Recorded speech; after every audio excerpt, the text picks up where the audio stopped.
পাকিস্তান নয়, নতুন বাবার সন্ধান পেল বাংলাদেশ।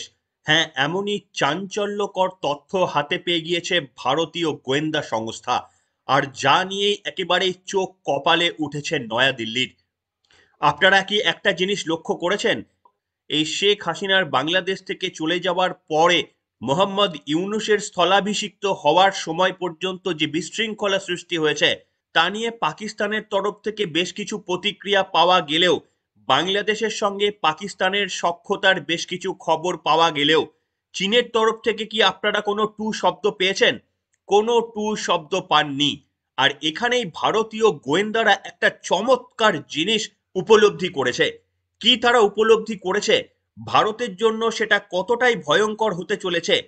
কেন পাকিস্তানকে ছেড়ে নতুন বাবার সন্ধানে বাংলাদেশ, ঠিক যেন ভারতের কাছে একটা মানব বোমার সমান হয়ে দাঁড়াচ্ছে আস্তে আস্তে বাংলাদেশ। এমন একটা পর্যায়ে বাংলাদেশ নিজেকে নিয়ে যাচ্ছে যে শেষ পর্যন্ত বাংলাদেশকে আক্রমণ করা ছাড়া ভারতের কাছে আর দ্বিতীয় কোনো পথ নাও খোলা থাকতে পারে।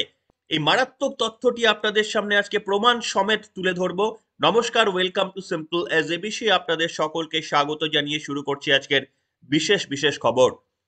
দেখুন, আন্তর্জাতিক এবং দেশীয় বেশ কিছু পত্রিকা ঘেটে যে তথ্য আমি পেয়েছি তার কিছু প্রমাণও আপনাদের সামনে দেখাবো, যেখানে মনে করা হচ্ছে যে চীনের এই নিস্তব্ধতা আসলে বাংলাদেশের ওপর তারা জাল তৈরি করছে। তার কারণ, পাকিস্তান যতই হম্বিতম্বি করুক না কেন, বাংলাদেশের মোহাম্মদ ইউনূস কায়রোতে গিয়ে পাকিস্তানের প্রধানমন্ত্রীর সঙ্গে যতই বৈঠক মিটিং করুক না কেন, যতই বুকে টেনে নিক না কেন, অন্তত ভারতের কাছে সেটা খুব একটা থ্রেটের নয়। কেন না, যে পাকিস্তান নিজেদের দেশবাসীকে রক্ষা করতে ব্যর্থ, যে পাকিস্তানের আমজনতা এই মুহূর্তে দুবেলা দুমুঠো খেতে পাওয়ার জন্য হন্যে হয়ে ঘুরে বেড়াচ্ছে, সেই পাকিস্তানের এতটা টাকার জন্যে যে তারা বাংলাদেশকে সহায়তা করতে পারবে।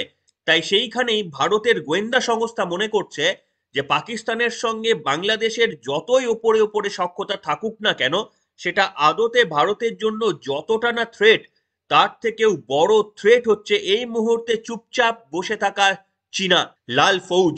কেন এ কথা বলছি? তার কারণ নির্দিষ্ট কিছু তথ্য আমাদের হাতে এসেছে।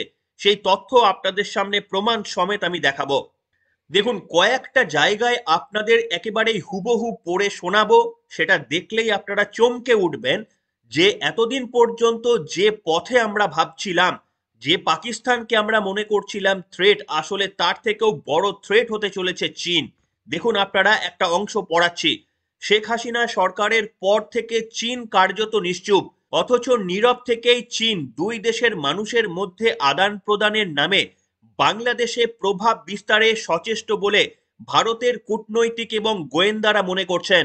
বিশেষ করে বাংলাদেশের জামাতে ইসলামী ও অন্যান্য ইসলামিক সংগঠনের সঙ্গে চীনের দৌত ও বিএনপির কিছু গুরুত্বপূর্ণ নেতার চীন সফরে সতর্ক নয়াদিল্লি।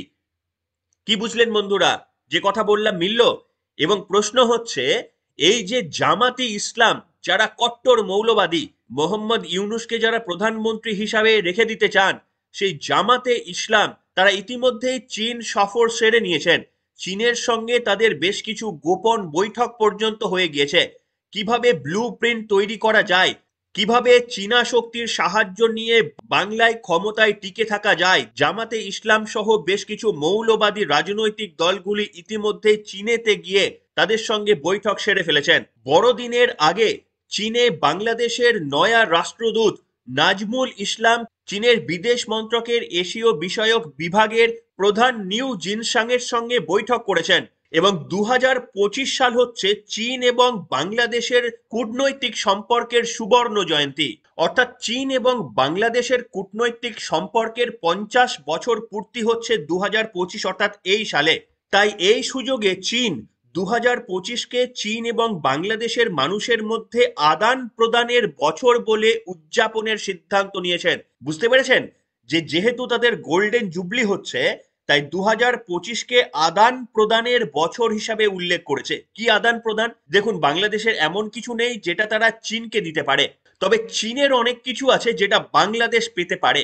এবং আপনাদের দুয়ে দুয়ে চার করে দেব, আপনাদের শোনাবো এই মৌলানা মোহাম্মদ ইউনূস তিনি যে ডিপ স্টেটের এজেন্ট আপনাদের বারবার আমি বলে এসেছি, আজকেও আমি আপনাদের সামনে প্রমাণ করব চীনের সঙ্গে সম্পর্ক বিস্তার করতে চাইছেন। আপনাদের একটা প্রসঙ্গ বলবো, দেখুন আপনারা শুনুন, একটা বক্তব্য শোনাচ্ছি মোহাম্মদ ইউনূসের, আগেও শুনিয়েছি আপনাদের।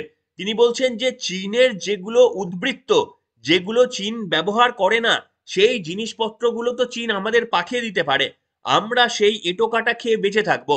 কার্যত এই ধরনেরই বক্তব্য বলেছেন কয়েকদিন আগেই মোহাম্মদ ইউনূস। সে বক্তব্যটা আপনাদের শোনাবো, শুনলেই বুঝতে পারবেন যে চীনের ফাঁপড়ে কিভাবে জড়িয়ে পড়ে বাংলাদেশ ভারতের জন্য কার্যত একটা মানব বোমার মতো সৃষ্টি হয়ে যাচ্ছে। দেখুন।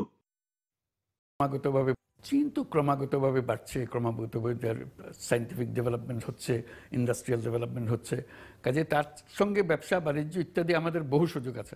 যেসব জিনিস তার আর দরকার নেই সেগুলো আমরা নিয়ে নিতে পারি। রিনিউয়েবল এনার্জি একটা জিনিস। চীনের পররাষ্ট্রমন্ত্রীকে আপনি অনুরোধ করেছেন, তাকে অনুরোধ করেছি যে সেও সম্মতি দিয়েছে। যে সমস্ত জিনিস তার আর লাগছে না, তার বাজার সংকুচিত হয়ে গেছে। শুনলেন বন্ধুরা, দেখুন এই যে সখ্যতা বাড়ানোর চেষ্টা করছে, এবং ভাবুন কতটা আত্মমর্যাদা বা মান সম্মান না থাকলে এই ধরনের বক্তব্য কোনো রাষ্ট্রপ্রধান করেন, যে বলছেন চীনের উদ্বৃত্ত খেয়ে অর্থাৎ এঁটোকাটা খেয়ে তারা নাকি বেঁচে থাকবেন। এই ধরনের ভৃত্যগিরি অর্থাৎ চাকরগিরি, চাকর প্রবৃত্তি যাদের মনের মধ্যে রয়েছে, তারা ভারতের জন্য কতটা থ্রেট একবার কল্পনা করে দেখুন। দেখুন আপনাদের আরো একটা অংশ পড়াচ্ছি, সেই অংশটা পড়লে আমার কথার সঙ্গে আপনারা মিল পাবেন। দেখতে পাচ্ছেন, এক কেন্দ্রীয় গোয়েন্দা কর্তা বলেন, সাধারণত মনে করা হয় পাকিস্তান বাংলাদেশের নিয়ন্ত্রণ বাড়াচ্ছে, বাস্তবে পাকিস্তানের সেই আর্থিক সামর্থ্য নেই। আড়ালে চীন বাংলাদেশের প্রভাব বিস্তারের চেষ্টা করছে। চীন এখন সংস্কৃতি, শিক্ষা, স্বাস্থ্য, ক্রীড়া জগৎ ও তরুণদের মধ্যে আদান প্রদান বাড়ানোর কৌশল নিয়েছে। তৎপর ঢাকার চীনের রাষ্ট্রদূত ইয়ান ওয়েন। বুঝতে পারলেন? এবার মিলল আমার কথা, যে পাকিস্তান নয়, চীনের সঙ্গে কিন্তু গোপনে আঁতাত তৈরি করছে মোহাম্মদ ইউনূস। সেই কারণেই তার কিছুদিন আগে সাংবাদিককে দেওয়া এক বক্তব্যে মুখ থেকে বেরিয়ে গিয়েছিল যে চীনের উদ্বৃত্ত নিয়ে তারা বেঁচে থাকতে চায়, অর্থাৎ চীনের গোলামি করতে চায় মোহাম্মদ ইউনূসের সরকার। এমনিতেই 200 বছর ইংরেজদের কাছে পরাধীন ছিল, তারপরে এই দেশটি কার্যত পাকিস্তানের কাছে স্বাধীনোত্তর পর থেকে পরাধীন ছিল, এবং এখন তারা চীনের পায়ে পড়ে তাদের গোলামি অর্জন করার চেষ্টা করছে। এই রকম দেশ, ভারতের পড়শি দেশ, কতটা ভয়ঙ্কর শুধু একটু ভাবুন।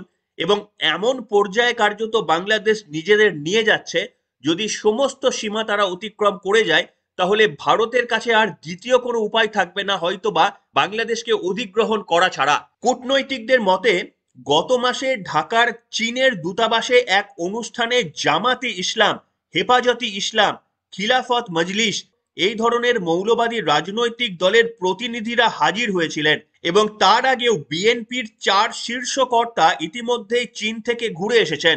বিদেশ মন্ত্রকের এক কূটনৈতিক বলছেন, আগস্টে হাসিনা সরকারের পতনের পর থেকেই বাংলাদেশ নিয়ে একেবারেই মুখে কুলুপ এঁটেছিল চীন।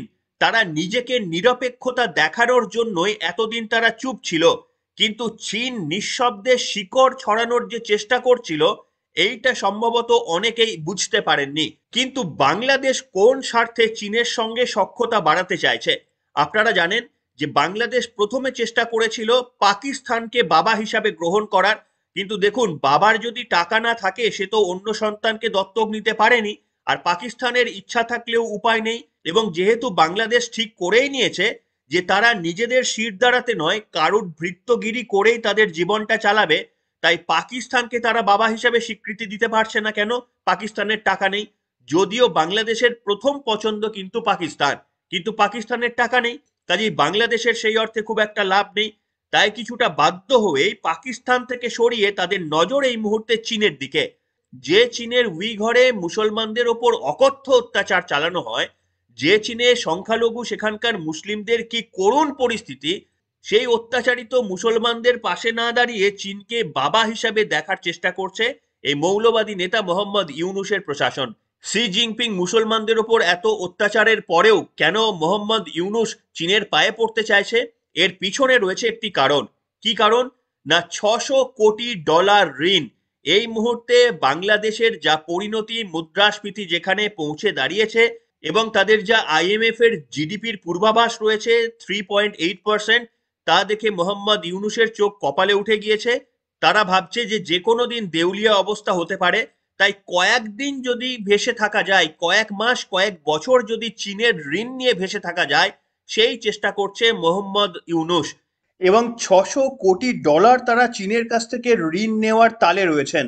আপনারা হয়তো জানেন যে শেখ হাসিনা যখন দেশত্যাগ করেছিলেন তার আগেই শেখ হাসিনা চীন সফরে গিয়েছিলেন, এবং সেখানে শেখ হাসিনা সম্পূর্ণরূপে চীনের প্রস্তাবকে ফিরিয়ে দিয়েছিলেন। চীনের তরফ থেকে প্রস্তাব ছিল যে আমরা তোমাদের কোটি কোটি টাকার ঋণ দেব, 600 কোটি টাকার ঋণ দেব, এর পরিবর্তে আমাদের তোমাদের দেশের ওপর এই সমস্ত পরিকাঠামোগত জিনিস তৈরি করার জন্য আমাদেরকে অ্যাক্সেস দিতে হবে, আমাদের তোমাদের বন্দর ইউজ করতে দিতে হবে, তোমাদের পোর্ট ইউজ করতে দিতে হবে। কিন্তু শেখ হাসিনা সেটাতে রাজি হননি। শেখ হাসিনা বলেছেন যে শুধুমাত্র অর্থনৈতিকভাবে যদি হেল্প করতে পারেন তাহলে করতে পারেন, এবং সেই কারণেই চীন মাত্র $13 কোটি মঞ্জুর করেছিলেন শেখ হাসিনার কথা মেনে। কিন্তু শেখ হাসিনা তাদের দেশের কোনো অংশ চীনের হাতে ছেড়ে দিতে রাজি হননি। কিন্তু শেখ হাসিনা এখন নেই, এখন মৌলবাদীদের সরকার। তাই তারা চাইছে এই সুযোগটাকে কাজে লাগাতে। যে $600 কোটি অফার তাদের কাছে ছিল, এই মুহূর্তে তারা চাইছে চীনের সঙ্গে সখ্যতা বাড়িয়ে সেই $600 কোটি যেন ঋণ তারা চীনের কাছ থেকে নিতে পারে। এবং দেখুন, 600 কোটি টাকার ঋণ নিলে বাংলাদেশ যে শোধ করতে পারবে না, এটা চীন খুব ভালো করেই জানেন। সেই কারণেই বাংলাদেশ চিরকালের জন্য চীনের কাছে ভৃত্যগিরি করবে, এই সুযোগটাই চীন নেওয়ার চেষ্টা করছে। আর সবটা বুঝেও বাংলাদেশি সাধারণ মানুষকে বিপদে ফেলার চেষ্টা করছেন মোহাম্মদ ইউনূস এবং তাদের প্রশাসন। আমি আপনাদের সামনে একটা প্রেডিকশন করছি, মিলবে কি না মিলবে বলতে পারছি না, কিন্তু এটা আমার ব্যক্তিগত প্রেডিকশন। এমন একটা দিন আসবে, কবে আসবে আমি বলতে পারবো না, যে সময় দেখবেন মোহাম্মদ ইউনূস শরীর খারাপের নাম করে তিনি বিদেশ চলে যাবেন আর কোনোদিন তিনি দেশে ফিরবেন না। এমন একটা অরাজক পরিস্থিতি বাংলাদেশে ক্রমাগত সৃষ্টি হওয়ার চেষ্টা চলছে, যেখানে সর্বৈবভাবে যে মোহাম্মদ ইউনূসের সহমত রয়েছে কিনা সেটা বলতে পারবো না, কিন্তু তার একক সিদ্ধান্ত নেওয়ার কোনো ক্ষমতা এই মুহূর্তে তার নেই। তাই এই কারণে এমন একটা পরিস্থিতি বাংলাদেশে সৃষ্টি হবে, যেখানে হয়তো আগামী কয়েক বছরের মধ্যে বাংলাদেশ ছেড়ে পালাতে বাধ্য হবে মোহাম্মদ ইউনূস, এবং সেই সময় বাংলাদেশে কর্তৃত্ব দেখানোর সর্বৈবভাবে চেষ্টা করবে চীন। আর ভারতের জন্য সেটা সব থেকে বড় থ্রেট। তাই শুধুমাত্রই অপেক্ষা ভারতের জন্য, ডোনাল্ড ট্রাম্প কখন ক্ষমতায় আসছেন আর মাত্র কয়েকটা দিনের অপেক্ষা। জানুয়ারির শেষের দিকেই ডোনাল্ড ট্রাম্প তিনি ক্ষমতায় বসছেন, তারপরে তিনি বাংলাদেশ সম্পর্কে কি মনোভাব পোষণ করেন, এর ভিত্তিতেই ভারত যদি কোনো সিদ্ধান্ত নেয় তাহলেই নেবে। কাজে বুঝতেই পারছেন যে আমাদের পাশের দেশটা কার্যত একটা মানব বোমা হিসাবে তৈরি করে ফেলেছে। কেন? তারা নিজেরা তো ধ্বংস হবেই, কিন্তু তাদের ধ্বংস হয়ে যাওয়ার আঁচে যদি ভারতের কিছুটা অংশ পুড়ে যায়, সেটাতেও তারা খুশি হবে। যেমনটা মৌলবাদী বা জঙ্গিবাদীরা যেমনটা করে থাকে, বাংলাদেশও এই মুহূর্তে নিজেদের নাক কেটে ভারতের যাত্রা ভঙ্গ করার চেষ্টা করছে। তাই সতর্ক থাকতে হবে। নরেন্দ্র মোদীর এই মুহূর্তে পদক্ষেপ 2025 সাল ভারতের জন্য এতটাই গুরুত্বপূর্ণ, এবং ভারতও, আপনারা জানেন কিনা জানি না, ইতিমধ্যে রাজনাথ সিং বলে দিয়েছে 2025 হচ্ছে সেনাবাহিনীকে ঢেলে সাজানোর বছর, ইয়ার অফ রিফরমেশন। তাই ভারতও কিন্তু 2025কে পাখির চোখ করে রেখে চলেছেন। এই 2025-এর মধ্যে একদিকে ভারতের মহাকাশ গবেষণায় বিভিন্ন পরীক্ষা নিরীক্ষা হতে চলেছে, ঠিক তেমনি আবার ভারতের অস্ত্র ভান্ডার একেবারে ঢেলে সাজানো হচ্ছে, সামরিক বাহিনী ঢেলে সাজানো হচ্ছে। তার একমাত্র কারণ হচ্ছে প্রতিবেশী দেশগুলো কার্যত মানব বোমার মতো সৃষ্টি হয়ে যাচ্ছে।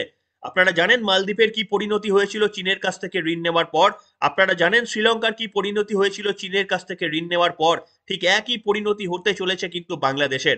আর সব জেনে শুনে ওপার বাংলার মৌলবাদী নেতারা শুধুমাত্র ক্ষমতার দম্ভে এবং শরিয়া শাসন লাগু করার জন্য তারা চীনের এই দাসত্ব পর্যন্ত মেনে নিতে রাজি রয়েছে। কি পরিণতি হতে চলেছে সেটা তো বাংলাদেশের মানুষ বুঝেই যাবে, কিন্তু ভারতবর্ষেও যেন এর আঁচ এসে না পড়ে তার জন্য নরেন্দ্র মোদী সদা সর্বত সতর্ক রয়েছেন। আপনাদের কেমন লাগলো এই পর্ব? এই তথ্য কি আপনাদের জানা ছিল? না যদি জানা থাকে তাহলে আমাকে এনকারেজ করার জন্য অন্তত একটা কমেন্ট, একটা লাইক করতে পারেন আজকের পর্বে। এখনকার মতো এখানে শেষ করলাম।